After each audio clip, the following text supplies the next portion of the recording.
Ready, D Lylez? For sure. Hello, Club Culture family. This is Club Culture Music, our new music show.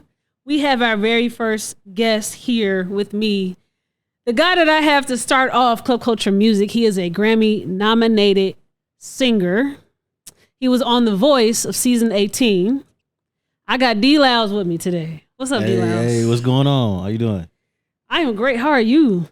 I'm feeling pretty good. Okay. It's finally hot in Chicago. Yes, finally. yes it is. Yes it is. The Windy City. Right. Now you homegrown, ain't you? For sure, yeah. Yeah. Homegrown, South side. Home raised. Yep, South side all day. That's where you need to be. That's where you need to be. Now, I thoroughly appreciate you being the first guest. It's a lot is riding on this. You know, we got to give them a show. Oh man, you know what? Man, you feel great about it. I feel great about it, man. You know, the crazy thing is like these past few years, I've always been a part of something that was like the first thing. Mm-hmm. So it's like I feel great about that. I feel like God is doing something with me. Okay. Well, no pressure. Yeah. So we had you sing 2 songs before we started this interview with you. Mm-hmm. You did your song 24 Hours, right? And you did Feel Good. Mm-hmm. I want to start with 24 Hours. Okay. How did that song become? Because you just dropped that one. Right. Yeah. June 5th. I just dropped that one. Where did the inspiration for that song come from? Actually, listen to the song, you would think it like the situation is really what it is. Mm-hmm. But it didn't start off that way. So within that 24 hours, there was a lot going on. Like there was stuff going on. My manager, you know, she was at the time, her grandmother was living. And it was a lot she was telling me that she was dealing with. Mm-hmm. And so I kind of had to be like support, you know, for her. And then there was a lot of things that was going on with me because I felt like there's a lot of stuff that's just happening right now, whether it be, you know, relationships or just, you know, family or things of that nature, where I felt like this 24 hours felt like it was the worst. Mm-hmm. And now I'm stuck trying to figure out like, how can I show people like love within this 24 hours? Mm-hmm. But then also too, I kind of wanted to make it more relatable because, you know, I'm an R&B singer. Yeah. So I got to be like a lover boy. So I really wanted to make it towards love, you know what I'm saying? Instead of just making it so broad, you know, where people could just be like, you know, we got to bring love back to R&B. You know? It got a little bop to it, you know? It was in the back, 24 hours. Right. Now, do you record most of your music in Chicago, or do you like to go to different sceneries? I do. You know, my first engineer, shout out to Classic, from Classic Studios. He was my first engineer. And so for the past, like, I want to say since 2012 or 13, right? I've been actively, professionally recording. And like for the past 5 years, I've been recording myself, you know, producing myself. And I'm open to other people too, but it's just, as an artist now, you kind of gotta have it if you want to get the stuff out quick. That's just what I do now. Yeah. How, if you could remember the first song that you recorded yourself and mixed yourself, how did it sound? Yeah, I'm not gonna lie, it sound kind of crazy, right? Because for all the engineer guys out there, like I was using Sonic Foundry. It was Acid Pro. And Acid Pro is probably, they don't even make that no more. Yeah, Sonic Foundry, they don't, exactly, right? So this was like the early 2000s, I'm talking about 2009, 2010 when I was using this. Mm-hmm. It sounded like trash, like metallic trash. Okay. You know what I'm saying? Yeah. But like, I don't know, I tried to make the best out of it. I knew what I want to sound like. So. Yeah, that first try always is terrible. Terrible. I love asking people, like, how did they find their voice? Yeah. When you just sit, you spend that bread that you don't got to go put in your room and just sit there and figure out finding your voice. Yes. How did you find your voice? Well, shout out to my mom. She bought me a $200 mic. Shout out OG. From Guitar Center, and from there, you know, I cracked the actual recording program. Mm-hmm. And I started like just recording like just cover songs, like a lot of songs, and putting them up on Facebook. Like I was the Facebook cover king at that time, right? Yeah. And so that helped me kind of like find myself. I'm singing other people's songs, but it's like, let me do something different with these and figure out if I could do this or not. You know what I mean? So it forced me to learn how to hear different things. Okay. Like listen to their record. How did they make their record sound like that, you know? Mm-hmm. Okay. Well, I want to start from the beginning. You mentioned your mother. Mm-hmm. So let's talk a little bit about your upbringing. Okay. And what got you to music? Interesting story. So I was adopted. You know what I'm saying? Okay. And my parents really, and I grew up in church, and they were really like the forefront of really like my music career, like coming up as a child. Mm-hmm. And my father really introduced me to music just because like he used to sing back in the day. He was a pastor. So he would just tell me stories about him singing with Sam Cooke, in his earlier days. And when I really found out who Sam was and started listening to him, I'm like, damn, you was hanging with him? Yeah. Like y'all was singing together? Yeah. And I'm like, damn, if you could do that, I mean, I could do that too, right? Mm-hmm.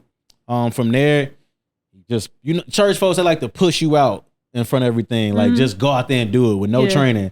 Man, the first time I did that, and he was like, oh, he got a little something, right? And so took voice lessons. And throughout high school, man, like music just became like a part of my life. Mm-hmm. Like they invested into me. My mom was my momager. I was going everywhere, and stage plays, to church events, you know what I'm saying? And man, through high school, that first time, like I heard like girls screaming, I got addicted to that. And I'm like, you know what, I could do this. Like I could really do this. Yeah. And so I evolved around myself, becoming like a young musician, a young singer. Like I had to really learn like the craft of singing first before I was gonna be an artist. Like I gotta learn where it starts first before I elevate, Who would you say was your hardest critic with figuring out your voice? The hardest critic, and that's crazy because everybody believed so much into me, so I felt like everybody close to me probably, right? Okay. That really was like, nah, you gotta, come on, you gotta go, fight for it. But there was this one guy, right? And I swear, I don't even remember his name. That's how crazy that was to me. This is 2014. And that guy looked me, and he was like a big music director in gospel at this time, right? And he's like, man, sing me a couple songs. He's like, stop. It's like, man, I don't know, man. You'll never sell a record in a day in your life. You know what I'm saying? Like people won't listen to you. Like, And at that time, I'm like, damn. I can't believe dude just said that to me. Yeah. In my head. Yeah. But then also, I understood what he said in that moment, right? And I'm glad he said it because that pushed me. I wasn't ready at that time. You feel me? So when people tell me something, I'm listening because maybe there's something there that I need to fix. Yeah. And I'm not afraid of criticism. It's been happening to me my whole life. So I got to take it with a grain of What salt. age was this? Man, I was 24. Oh, so you was well within, Yeah, like you were yeah. a young So, adult, somebody saying yeah, this to you. Yeah. So that gotta be kind of like discouraging though. Like you're 24, someone saying like, hey, you ain't got it yet, my guy. Yeah, in the moment I was like, damn. But then when I thought about it, I was like, man, he don't know what he's talking about. Like he hasn't really heard what I can do. Yeah. And I don't know if I really found myself in music yet. Yeah. So maybe he's right. Yeah. It's just the wrong time he heard me. Yeah.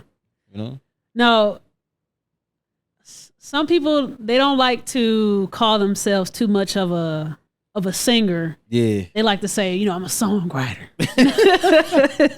Nah, yeah, I'm a singer before I'm a songwriter. Period. Okay, Yeah, so yeah. you was right into that. Yeah. When did you step into songwriting?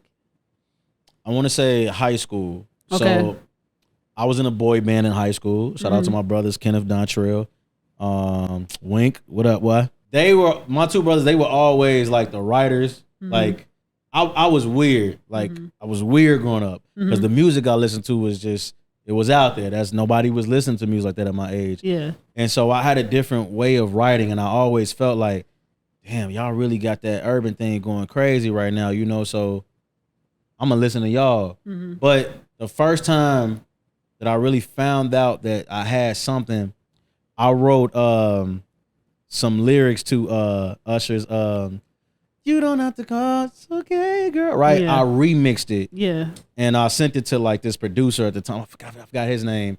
And he was like, dude, you got something. I'm like, think so? It's like, no, man, you got to make this a real song. Screw Usher, like the remix, make this a real song. Yeah. And so from there, a couple years later, man, my first writing session ever. Shout out to my cousin Roshan Lyles, Jamie McGrone, and Barris Bolton. I was writing for TGT at the time. Okay. That was my first time seeing something like this. Like other writers in the room, producers writing for like, you know, major people. And so I sat back and I was like, damn, this how you really do it. And I took the formula that they was doing and I never stopped from there. I created it how I wanted it to be, and boom, look where I'm at with it, you know? Did any cuts from TGT that you worked on get released? Nah, I didn't make it. Cause they didn't last long. Yeah, because and then too, you know, it was just like the first time experience for me. So it was like, I didn't know what to expect. You know what I mean? I know they love how I was singing, but like my writing, you know, it was there's some tough critics. So what do you feel like was your biggest challenge, like so far? The biggest challenge, you know, I'm all about bridging the gap between young and old, you know what I'm saying, when it comes to just music in general. And I feel like that's the biggest challenge, because you got to meet in the middle somewhere with, you know, the age gap on what you want people to like really hear from you. Yeah. And so it's like finding your audience. And I'm sure other people have problems with this too, you know, other artists. And so finding the audience was the challenge at first, but then I realized it wasn't that we need to chase it, because whoever's going to flock to you, they will come to you. And so that was like something that was challenging for me. And really I had imposter syndrome at one time. You know, I'm like, am I really supposed to be doing this? You know, like, is this, am I lucky, or am I, you know, blessed, or is this my purpose? Yeah. You know, so that was my biggest challenge, going back and forth in my head, but every day I get reassured that this is where I'm supposed to be. It's crazy how imposter syndrome can come, especially with just knowing like the rooms that you've been in, the tour stops you've opened on, like to get imposter syndrome is wild. Now you have a couple of collaborations I want to get to. Okay. Right. So you had did a song with Trader Truth. Yeah. Okay. And you were on the hook of it. How did that come? So that same year, 2014, I was a part of a writing company called His and Hers Inc., right? And this is something that my cousin Rashawn Lyles and Brandy Jackson and a few other people, they were a part of, right? And the writers that I was with, were with at the time, we created a writing camp called the Studio Geeks. Okay. And it was Jamie McGrone, myself, Devin Golder of Indianapolis, and Chris Kelly, rest in peace. And at that time, my manager was Chanel Red, and she put us in a situation to go out to Atlanta to stay for about maybe a week. And so we were working with a few people, but then my boy Devin was just like, yo, I know Trader Truth. Let's go over to Tree Sound Studios, you know, legendary Tree Sound. That was my first time being introduced to that studio. And we just in there working, and, you know, we're in there writing, and this beat comes on, and I'm just mumbling stuff, you know, and we start to write, and they're like, man, just go in the booth. Like, you know, I like what you're doing. Trey says, I like what you're doing, go in there in the booth. So I started spitting it, mumbling it, and then we all start writing it. And so I finally nailed it. I knew he liked it because he didn't say like somebody else gonna come in and re-record it. Right then and there, he was like, that's dope. Now I'm gonna go in and do my verse, right? Yeah. And so he just like murders, and I'm like, damn, like this dude is crazy, you know what I'm saying? You know what I'm saying? Just real deep voice, you know what I'm saying? Yeah. He cold with it. And so, man, some months later, man, he texts me like, congratulations, man, I'm keeping you on the song for sure. And I'm like, damn, this is my first like major collaboration. Yeah. You feel me? Like major placement. And contrary to what people think, you know, of course, I mean, he has to be an a-hole, you know what I'm saying? Granted, you got to understand his story, where he came from, what he went through. So, but at the same time, he's an awesome person. Like, that man is a beyond an awesome person. Like, he didn't know me from a can of paint, but he believed in me enough in that moment to let me do that. Yeah, You know that's what I mean? dope. That's dope. What would you say is your favorite collaboration so far? My favorite collaboration. You know, you Grammy nominated, my guy. My favorite collaboration. You know, there's a a musician and a producer, and she's a singer too. Her name is Deanna DeVore. Okay. And we have a couple songs out. Okay. One is called Need to Know. What's the other one? I'm drawing a blank. But those two songs put me in an alternative type of mode. Okay. And I felt like that was really cool. And I love the beat structure, and I love what she did when she wrote them. And she wrote them for me. Okay. So that's like one of my favorites. Another one of my favorites, me and Gianni Blue, right? For sure. The song called Summer Jam. Okay. That we redid. And there's a song Forever, Chris Brown's Forever. Yeah. Do you understand that when we did that song, it went like beyond like 2 million? Okay. Now Chris Brown's tour started back up, and he started performing it. And guess what our song did? It went up some more. It went up some more. Yeah. So that was like the first time I ever experienced like lightning fast gratification from any song ever. Yeah. So those are like my favorites. You know what I mean? Of course, Trey, because, you know, "Isn't in my life, homie, ain't hiding today." You know what I'm saying? It's real smooth. So, yeah. But I forever thank Trey for opening the door for me for collaborations, though. Yeah, you've been around a couple big names, my guy. Like, you opened up for Eric Bellinger. Yeah. You opened up for Tank recently on the R&B Money tour. We were actually, the whole pod team was at the Eric Bellinger stop in Chicago. Okay. Yeah, we was all there. And this is like a whole full circle moment to have you start this music show with us, because you opened up. And it took a Instagram swipe for me to like, this. Yeah. It happened like that sometimes. Yeah, that's so dope. How did both of those opportunities come on the table? So start with the Eric Bellinger one. How did you get to open up for him? Well, Eric, the type of person I am, right? Like, I know I've been doing it a long time, so there's music curators and there's like business owners that know me from back in the day, like when I was doing open mics. And so my boy Chris at Tribe, I seen the post on the Instagram page that Eric was coming. Yeah. You know, he was gonna be here. And so then I'm like, damn. That's how you doing it? You doing real? You gonna go hard with R&B this night, huh? He was like, yeah. You want a piece of it? I said, say less. Yeah. And so he's like, all right, cool. I'm finna make a call. You on the show? Yeah. It's just like that. You know what I'm saying? Because I stuck my neck out. I'm just like, you know, you trying to do some real R&B that night. So yeah. And then of course with Tank, so he was doing a partnership with Toyota called Toyota Next Up, and he made a post and they asked him, was like, who's next in R&B? And he was like, man, there's a lot of people next in R&B. And it was like, how do I choose? So he's like, man, I don't care how many followers you got. I don't care what you've done in your career. I just want to hear you sing. I want to see some singers. He said, man, post your video, use these hashtags. A couple days later, he inboxed me. He DM'd me like, hey, man, how would you like to open up for the Chicago stop? That's dope. And I was like, say less, bro. Like, what? That's dope. Yeah, man. And everything else was history from there. Yeah, man.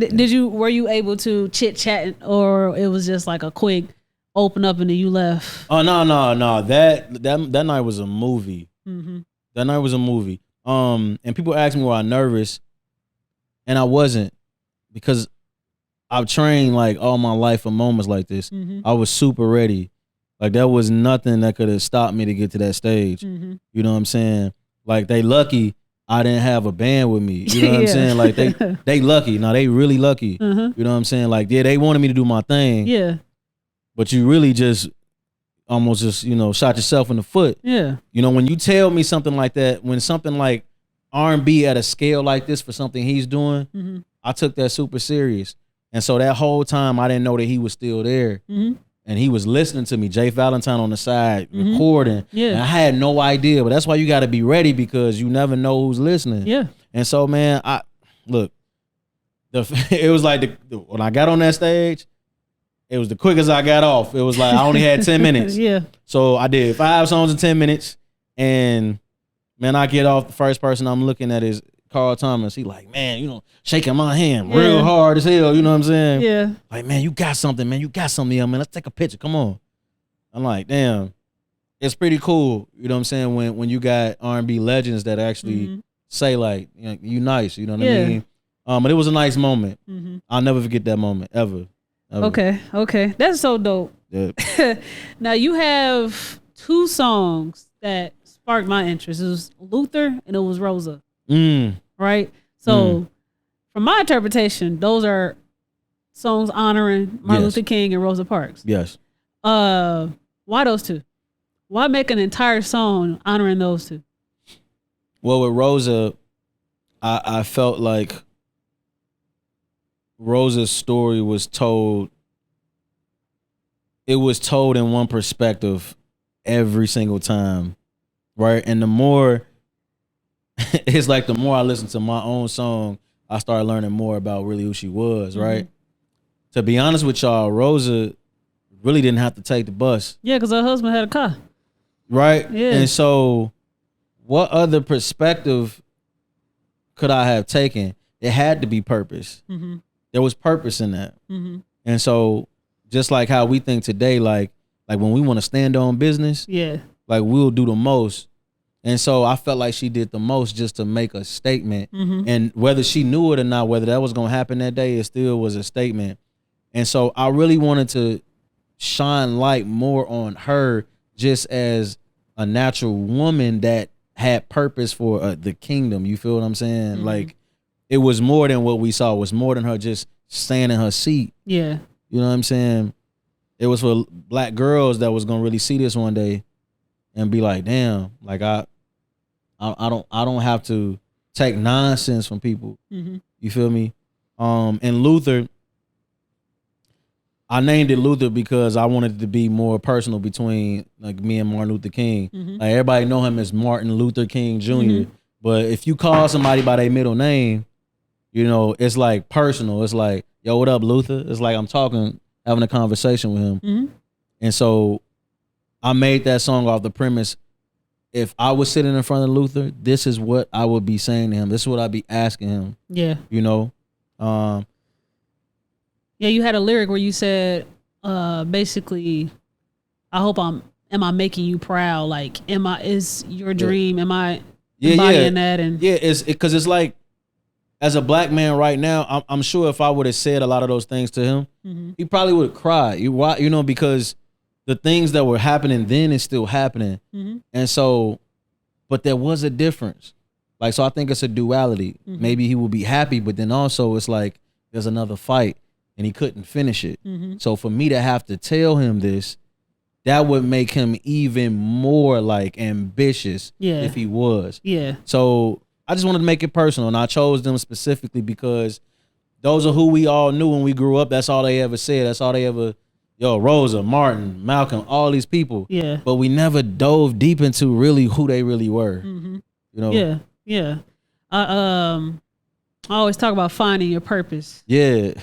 Yeah. That do you feel like music is your purpose, delivering music and So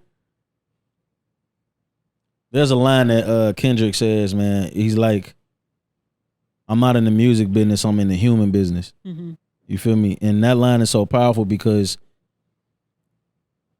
my purpose in music is to give the message I want, you know what I'm saying? I want to make people aware, but then also I'm all about love too. And I feel like love is one of those things to where it can penetrate anything in due time.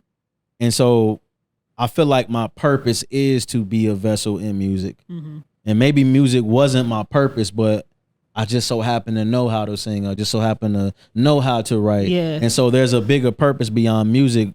You know, one day when I get, you know what I'm saying? Like, music isn't going to be the goal forever. So there's going to be something that will be born from this. You know what I'm saying? And man, and then hopefully, man, it gets to a point where,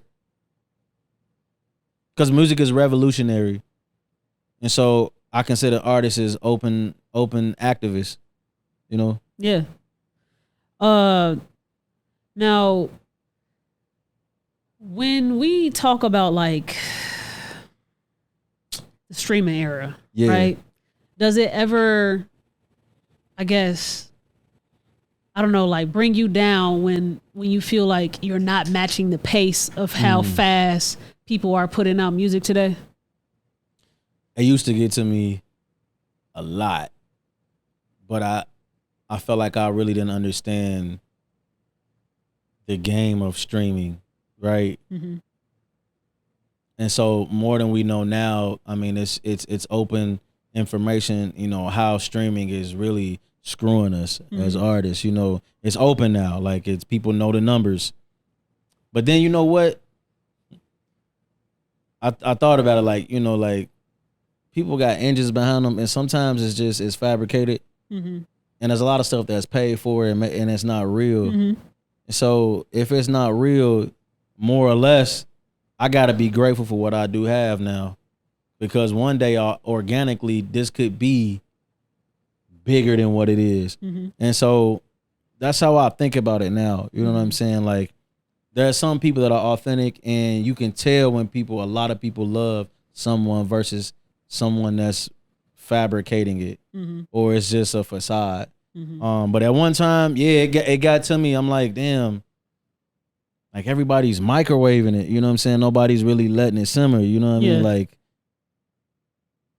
Like, man, is there something wrong with me? Am I moving too slow? Like, no, we need more albums, man. I'm an album girl. We need more albums. Albums matter. I just made a post about that. Albums do matter, and I feel like because of social media being the driven algorithm of streaming, that is just boom, boom, boom. People like the song for a week. People like albums for 2 weeks now. Yeah. I guess that's the only lifespan it does have. Yeah. Unless you got like a crazy marketing plan. But yeah, it got me down a little bit, man. I ain't gonna lie to you. It did.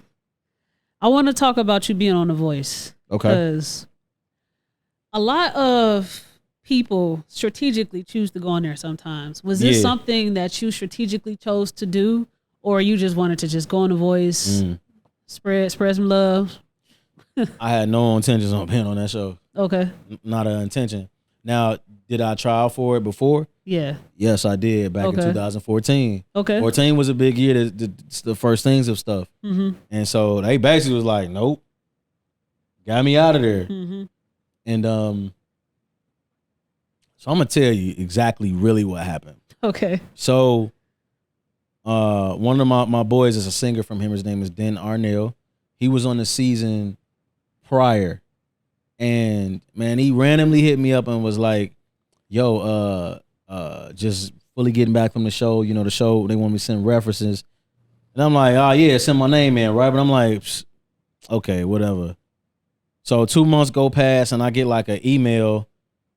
And I ain't gonna lie, I'm like, bro, this is spam. And I keep seeing the voice emails because I signed up, you know, for the email, like email list. It took me 3 days until I looked at that email, read it through, and they mentioned my boy's name. And I was like, oh, damn, I totally forgot about this. Went to the private audition. Man, I performed about 5 songs, man. They said if you perform like 1 and they tell you how, you know, we're gonna call you, that means you ain't getting in. I performed like 5. Like I had the cameraman dancing. Yeah. I sang That Girl by Stevie Wonder. I sang that song.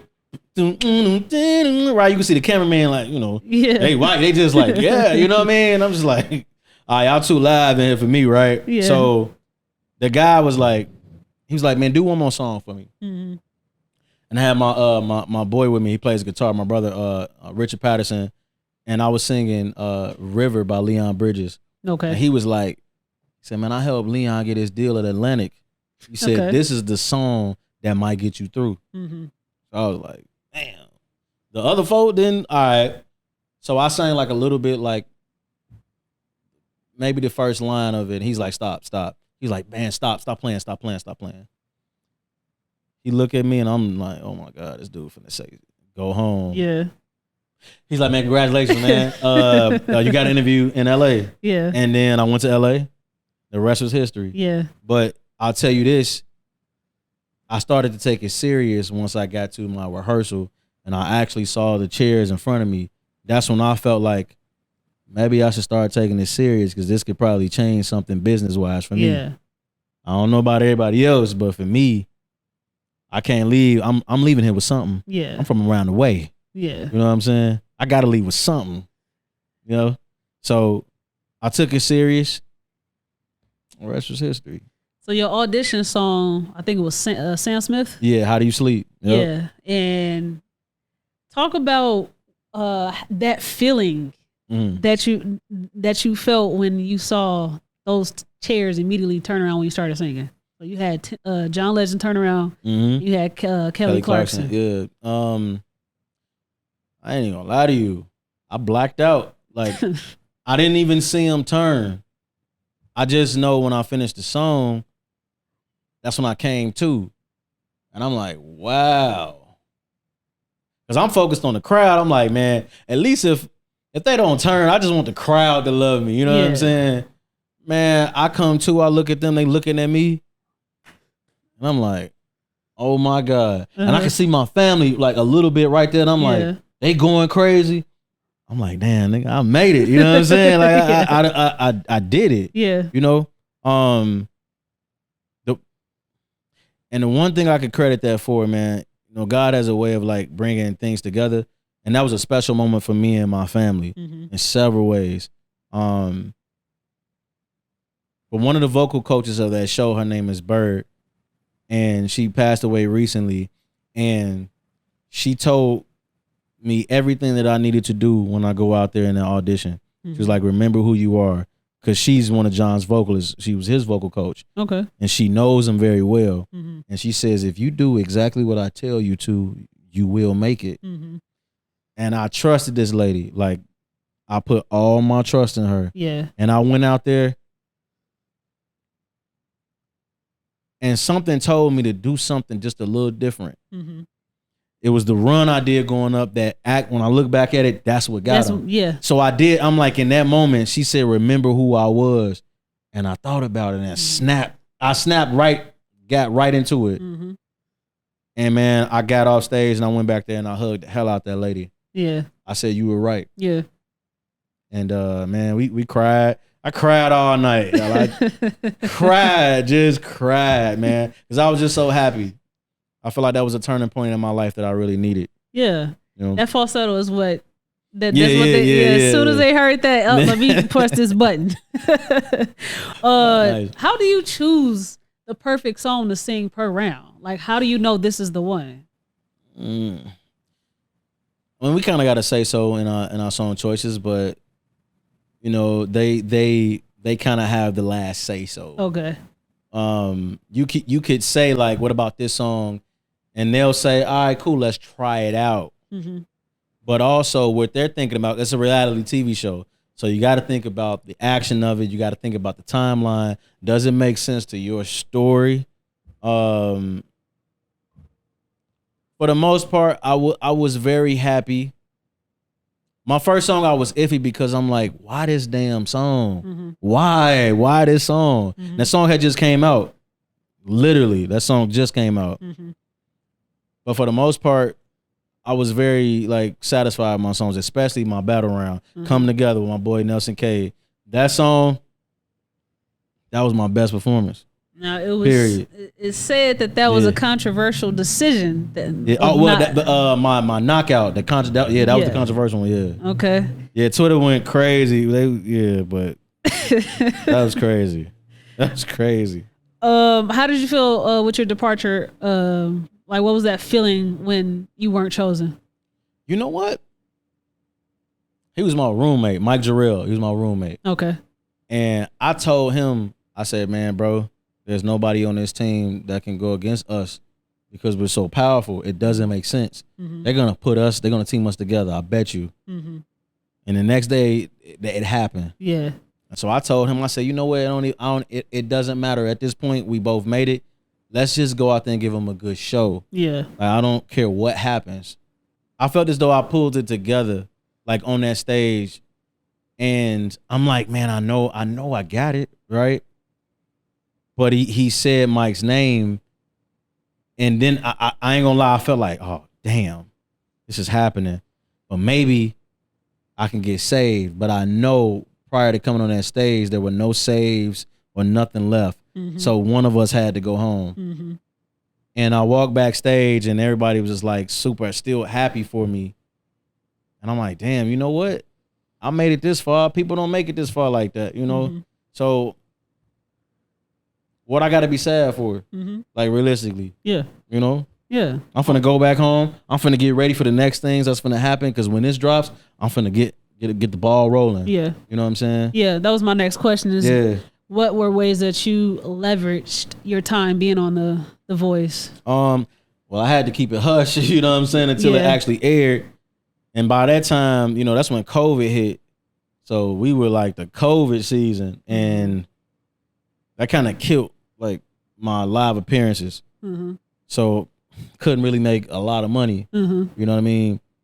So I had to figure out what can I do, like, to keep everything going. Like, I've been recording music, but like I don't want to get bored. I don't want to get, you know, discouraged. Yeah. So I got to get online and start figuring out new ways of bringing people towards me. Yeah. So I can get monetized and make some money. Yeah. You know.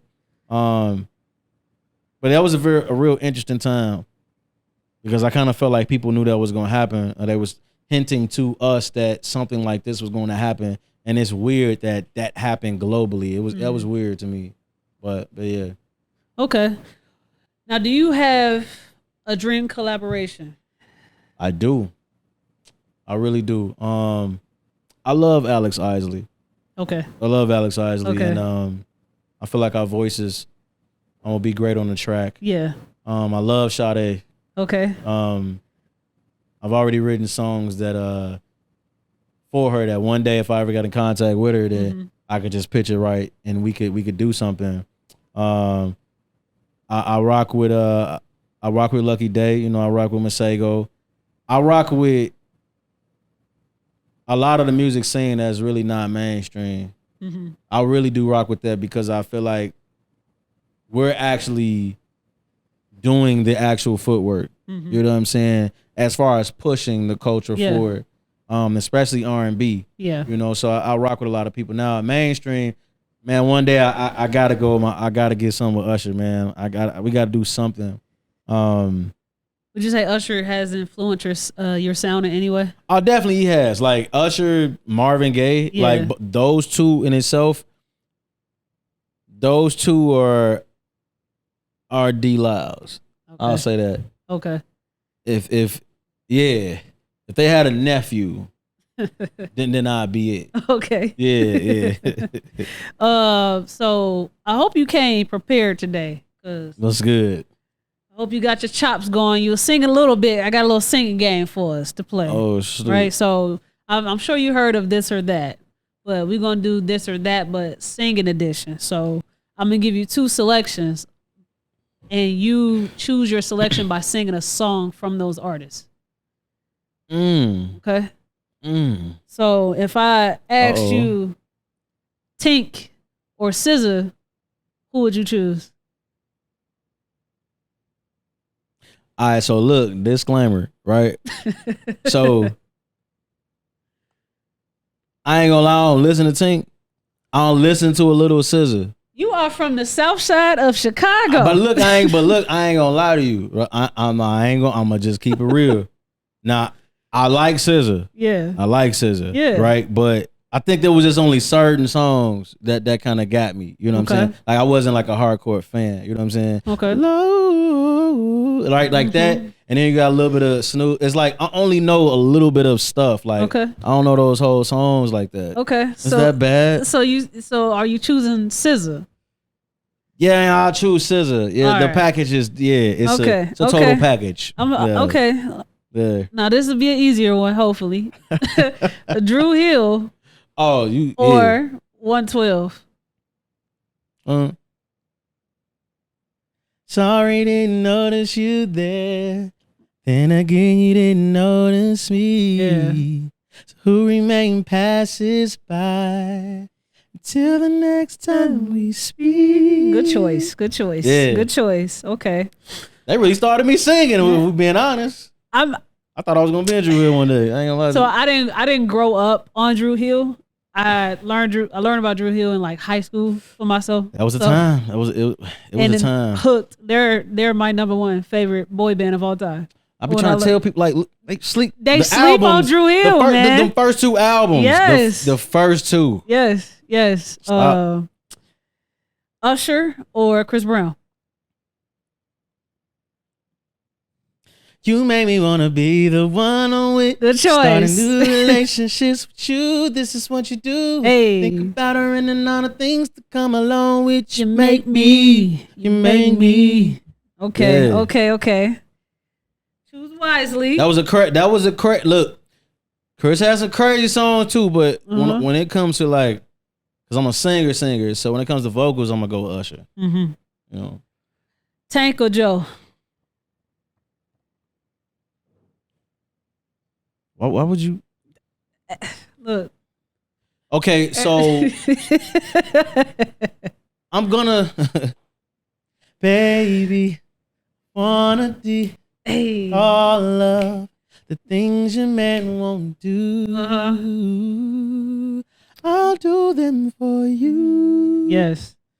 Oh. And because Joe's range, like, there's not a lot of singers that cover him live. Yes. Because it's so hard. He's hard. made it that hard to sing live. Yes. So yeah, like, and Tank has great songs. Like, he's a beast too. Mm-hmm. But Joe was the stamp to who Tank was. You know what I mean? I don't think Tank will argue with you. Yeah. Okay. Beyonce or Rihanna? Be careful. Yeah, because you know you could get ridiculed for this. Real ridiculed. Doom doom doom doom doom doom doom doom doom doom doom doom doom. Yeah, I'm a go with Beyonce. Okay. Okay. And the reason why Beyonce has taken the time to like really master her craft. Mm-hmm. Like, she's mastered her voice. She's mastered the art of creating something new in female pop, female R&B. Mm-hmm. Prior to what we knew, she's created a space in country-esque. You know what I'm saying? Because it wasn't country, it's just she's a Southern girl. Mm-hmm. That's where she's from, so she naturally has it. Yeah. But yeah, man, Beyonce. Okay. Mm-hmm. Marvin Gaye or Stevie Wonder? Now, okay, you got me. Yeah.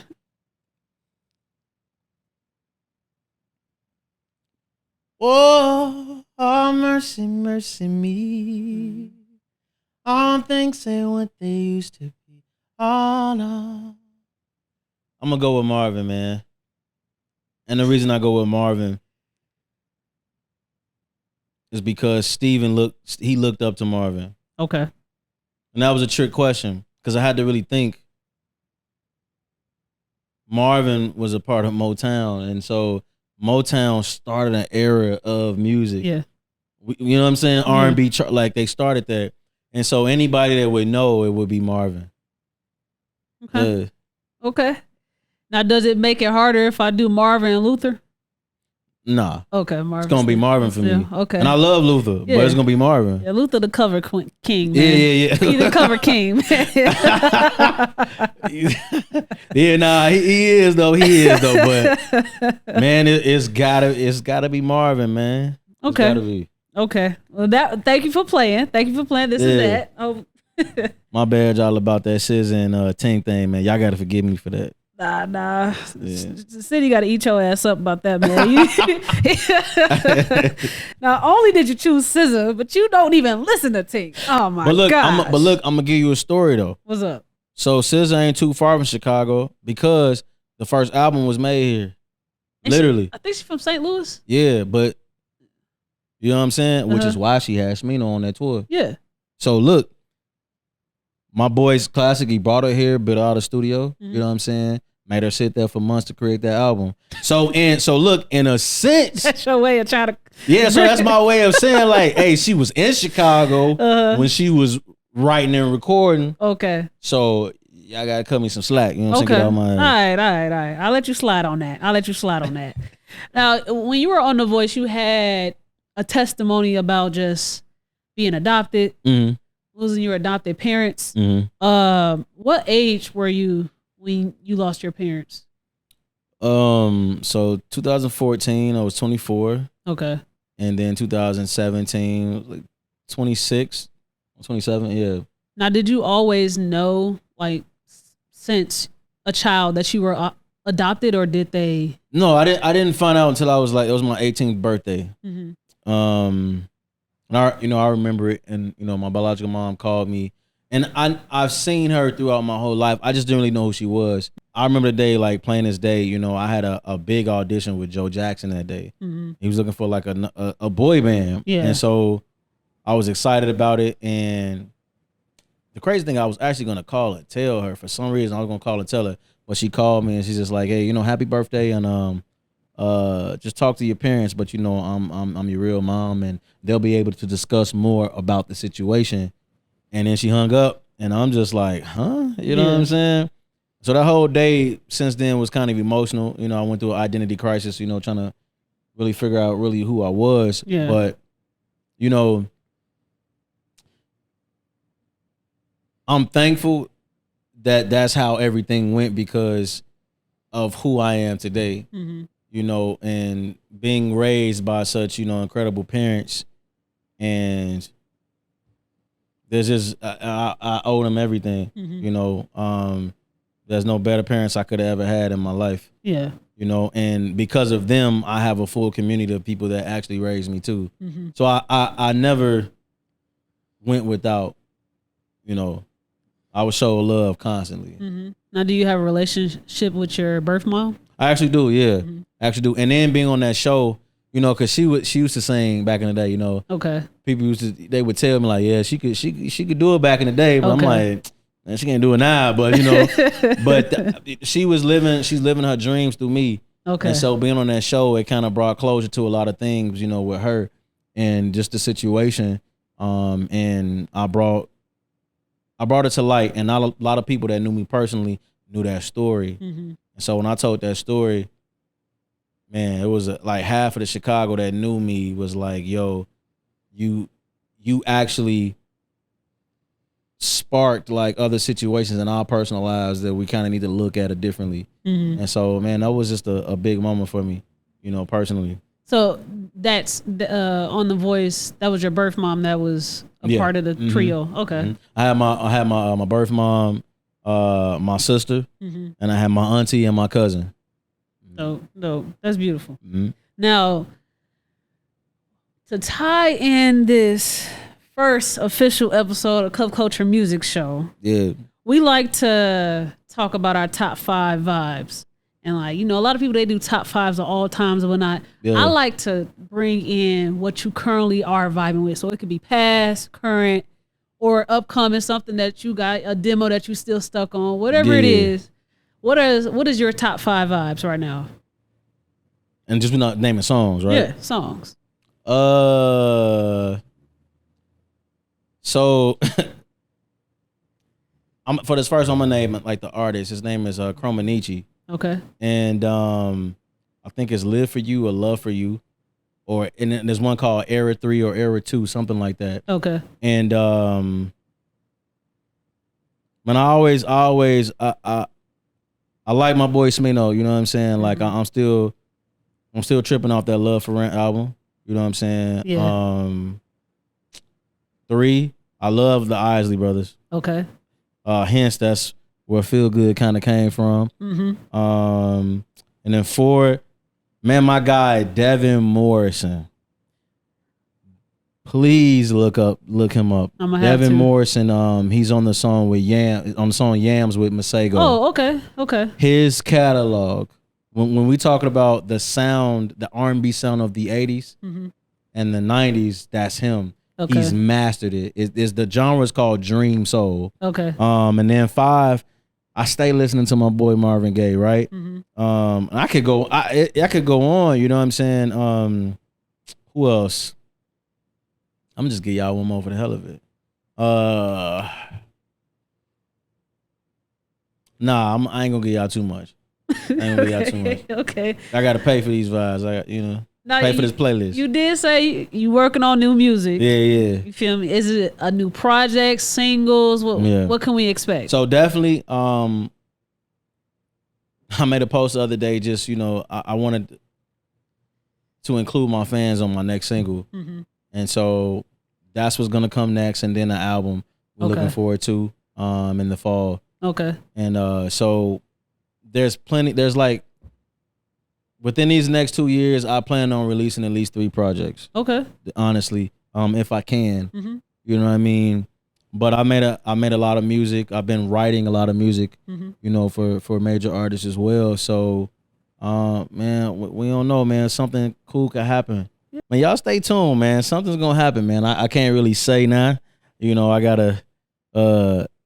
I'm praying on it, and we're staying steadfast. No, yeah. You didn't choose her, but I really think that you and Tink would be nice on a track together. No, for sure. Yeah, like definitely. Yeah, yeah. We definitely gonna do that. Okay. Yeah. All right. Don't disrespect her like this no more, man. No, it ain't like that though. Like Tink Cole, you know what I'm saying? I just listen. Okay, well, I thoroughly appreciate you being our first act on this on our show. Thank you. This was a lot to come together on. So I had a lot of fun. You did great. Make sure you all tune back into the channel for D Lylez's performance of his song 24 Hours and Feel Good. Yeah. Because he did his thing. You got anything you want to close out on before we wrap it up? I mean, you know what I'm saying? Y'all just stay grateful, stay prayed up, you know what I'm saying? And man, if y'all want to follow me at D Lylez, DLYLEZ. That's D Lylez, DLYLEZ. Thank you very much. Yeah. If you're on YouTube, make sure you like, comment, subscribe, and hit that bell. Peace.